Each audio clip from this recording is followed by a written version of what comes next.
Wow. Good morning. I've got the Atlantic Ocean just a few steps behind me on Long Island's beautiful South Shore. And what a great reminder the ocean is about who we actually are.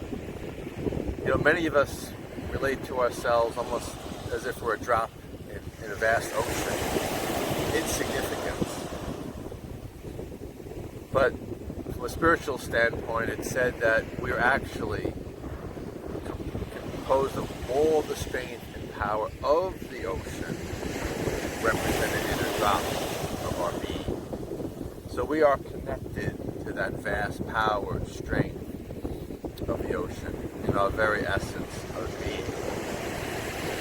And there's another great metaphor about the ocean. We see these waves arising from the ocean and then dissolving back into that same ocean.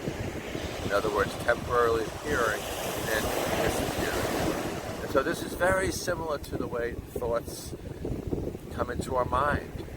They arise from the mind of emptiness, appear, and if we let them, they will dissolve back into the emptiness of the mind. But that's not what happens.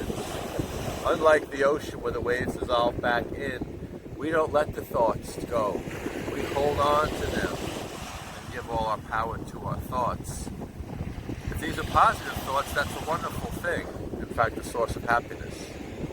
But too often, they're negative thoughts, and they steal our power and lead to suffering. So on this beautiful day, look at the ocean. Be reminded that all the strength and power of the ocean is represented in you in the form of a drop of that ocean.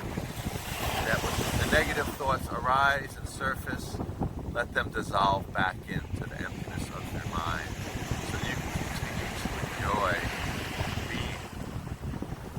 Have a great weekend, everybody. Bye.